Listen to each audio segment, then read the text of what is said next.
नमस्कार मैत्रिणींनो, आज आपण बनवत आहोत मेथीचे थालीपीठ. त्याला आपण धिरडेसुद्धा म्हणतो. चला तर मग आता बनवूया. मेथी मी एक जोडी घेतली आहे.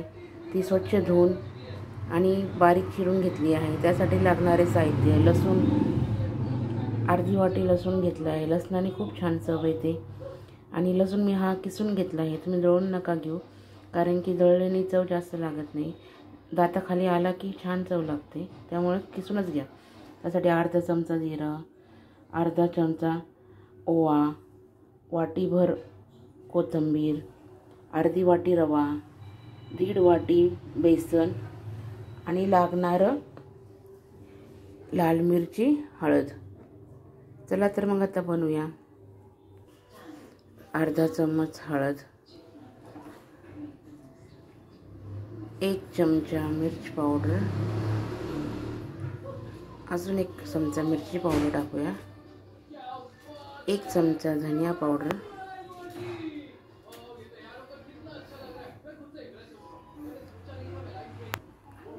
आता रवा टाकूया.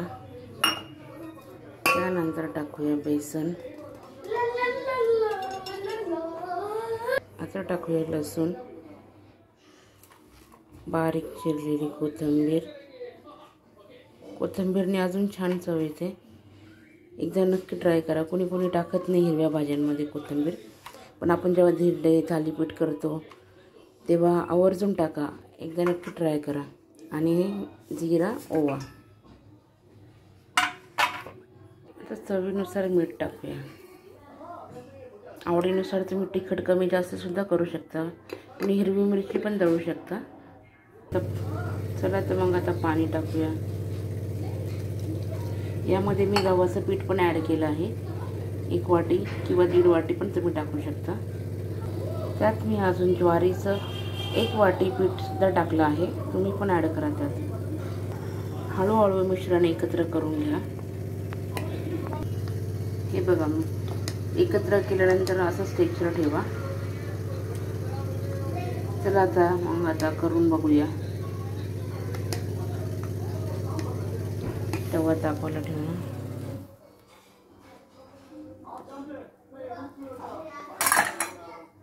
थोडंसं तेल लावून घ्या तव्यावर.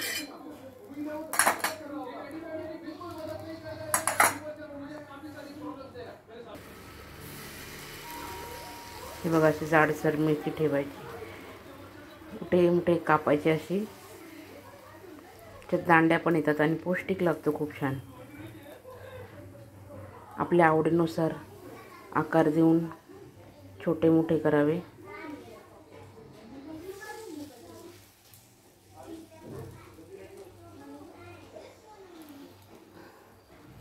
असा मेथीचा पराठा तुम्ही नक्की ट्राय करून बघा. अगदी चविष्ट आणि पौष्टिक आहे. लहान मुलांना तर खूपच छान वाटेल असं खाल्लं की. बाजूने तेल टाकूया. लहान मुले सहसा हिरव्या भाज्या खात नाही, तर मग असं बनवून दिलं मुलांना तर मुले आवडीने खातात.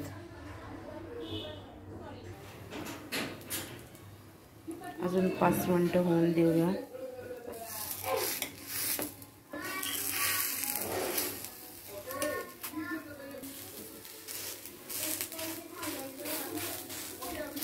तर ह्या साईडने 5 मिनिटं करूया.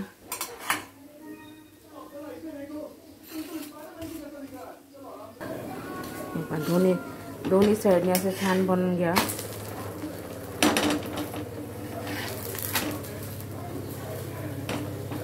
असं क्रिस्पी लागतं छान.